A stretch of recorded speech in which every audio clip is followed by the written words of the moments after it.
Hello student, welcome to our YouTube channel commerce proficiency.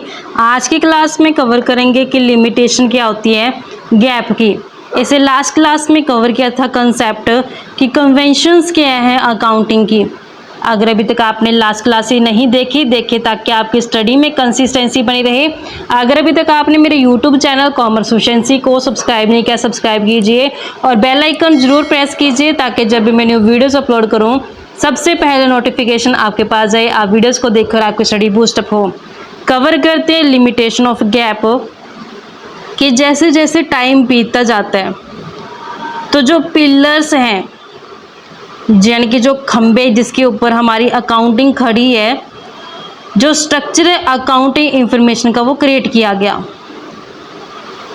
लेकिन धीरे धीरे बाद में क्या हुआ कि जो गैप है उसमें बहुत सारी कमियां जो आने नजर हुई, यानी कमियां नजर आने लगी।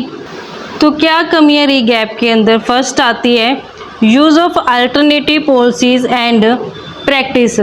जो गैप है वो अलाउ करता है कि जो large number of alternative policies है उसमें से आप चॉइस करो, अल्टरनेट है जो वो चूज़ करो, जो आपको फिट बैठता है वो आप अपने हिसाब से उस पॉलिसी को यूज़ कर सकते हो।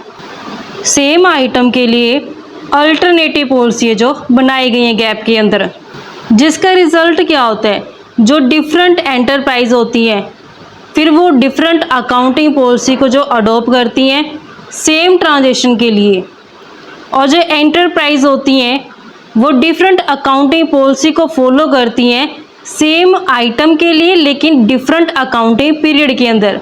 जैसे इन्वेंट्री का वैल्यूएशन करना, डेप्रिसिएशन चार्ज करना। तो ये क्या होते हैं? अब यहाँ पे अल्टरनेटिव पॉलिसी दी गई है, आप चाहो डेप्रिसिएशन स्ट्रेट लाइन मेथड से लगा सकते हो, रिटर्न डाउन से लगा सकते हो। तो जो देखो आइटम क्या है, एक है यानी कि फिक्स्ड असेट जिसके ऊपर डेप्रिसिएशन लागू करना है। तो कोई एंटरप्राइज क्या करती है, रिटर्न डाउन मेथड से डेप्रिसिएशन चार्ज कर लेती है, कोई एंटरप्राइज स्ट्रेट लाइन मेथड से डेप्रिसिएशन चार्ज कर लेती है। सेम आइटम के लिए क्या है, अल्टरनेटिव जो पॉलिसी है वो बनाई गई है।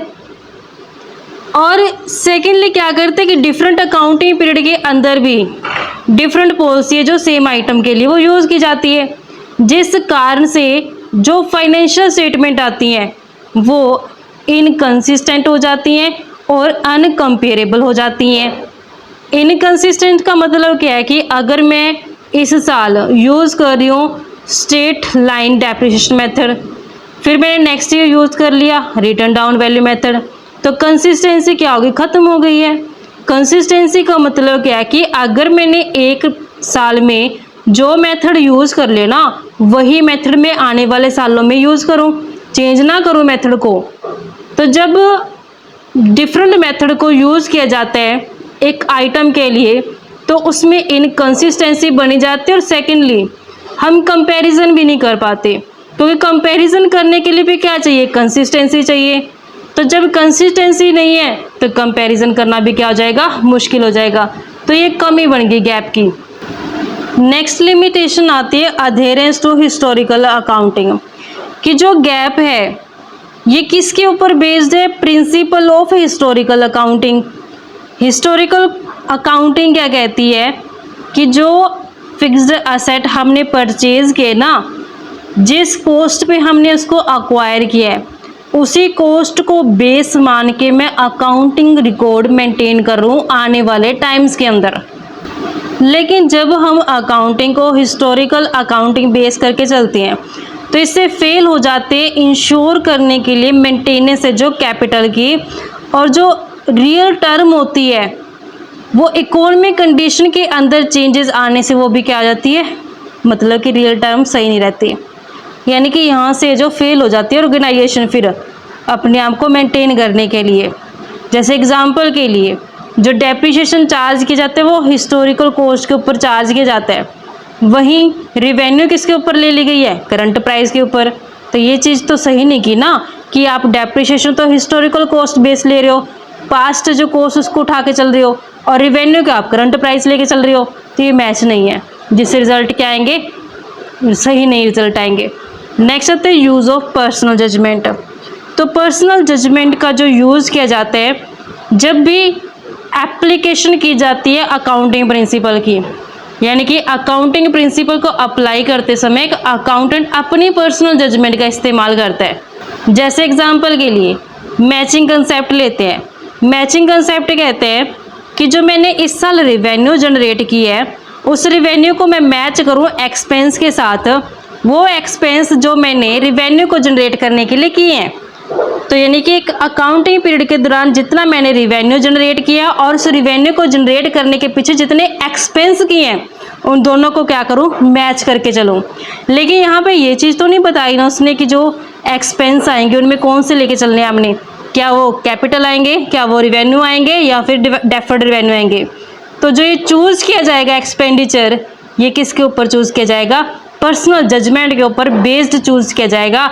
जो अकाउंटेंट होगा वो अपनी पर्सनल जजमेंट का इस्तेमाल करके यहाँ पे डिसाइड करेगा कि कौन से एक्सपेंडिचर को उसने चूज़ करना है।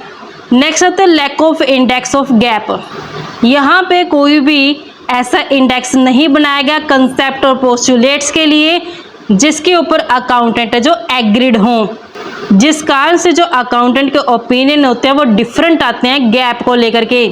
गैप का कोई इंडेक्स ना होने के कारण जो कंसर्न है वो फोर्स नहीं होती, मजबूर नहीं होती इन प्रिंसिपल को यूज़ करने के लिए। नेक्स्ट आते हैं इंटरनल कॉन्फ्लिक्ट। बहुत से प्रिंसिपल ऐसे हैं जो एक दूसरे के कॉन्फ्लिक्ट हैं, यानी कि कॉन्ट्राडिक्ट है। जैसे एग्जांपल के लिए जो कन्वेंशन ऑफ प्रूडेंस है जिसमें एंटिसिपेटेड लॉसेस को लेके चलती हैं लेकिन एंटिसिपेटेड गेन को इग्नोर करके चलती हैं, जिसका रिजल्ट क्या होता है कि जो प्रॉफिट एंड लॉस अकाउंट से प्रॉफिट आया है वो कम आ गया एक्चुअल प्रॉफिट से, और जो बैलेंस शीट के अंदर जो एसेट है वो अंडर स्टेटमेंट होगी एक्चुअल एसेट से, और जो लायबिलिटी है वो एक्चुअल लायबिलिटी से ओवर स्टेटमेंट हो गई है। हमने इस कन्वेंशन ऑफ कंजर्वेटिज्म को लास्ट क्लास के अंदर बिल्कुल डिटेल में कवर किया हुआ है। अगर आपको इसमें समझने में इस टाइम पे कुछ प्रॉब्लम आ रही है ना तो आप लास्ट क्लास में देख सकते हैं उसमें, क्योंकि इसमें क्या किया था हमने एंटिसिपेटेड लॉसेज यानी कि ऐसे लॉस जो इन फ्यूचर में हो सकते हैं उनको तो हमने आज रिकॉर्ड कर लिया था, लेकिन जो एंटिसिपेटेड इनकम थी जो आने वाले टाइम में हो सकती है उनको हमने अवॉइड कर दिया था, बुक्स ऑफ अकाउंट्स के अंदर रिकॉर्ड नहीं किया था। जिसका रिजल्ट क्या हुआ था, जो प्रॉफिट आए थे प्रॉफिट एंड लॉस अकाउंट से वो एक्चुअल प्रॉफिट से कम आए थे, और बैलेंस शीट में जो असेट्स थी वो एक्चुअल असेट से अंडर स्टेटमेंट आई थी यानी कि कम आई थी, और जो लायबिलिटी थी वो एक्चुअल लायबिलिटी से ओवर आई थी यानी कि ज़्यादा आई थी। जिससे क्या हुआ, सीक्रेट रिजर्व क्रिएट हो गए। तो ये जो कन्वेंशन है प्रूडेंस की ये कॉन्फ्लिक्ट करते हैं किसके, कन्वेंशन ऑफ फुल डिस्क्लोजर के, क्योंकि फुल डिस्क्लोजर कहते हैं कि आपने जितनी भी इंफॉर्मेशन है वो कंप्लीट इंफॉर्मेशन डिस्क्लोज करना है बुक्स ऑफ अकाउंट्स के अंदर, कोई भी इंफॉर्मेशन छोड़नी नहीं है, सारी इंफॉर्मेशन को डिस्क्लोज करके चलो।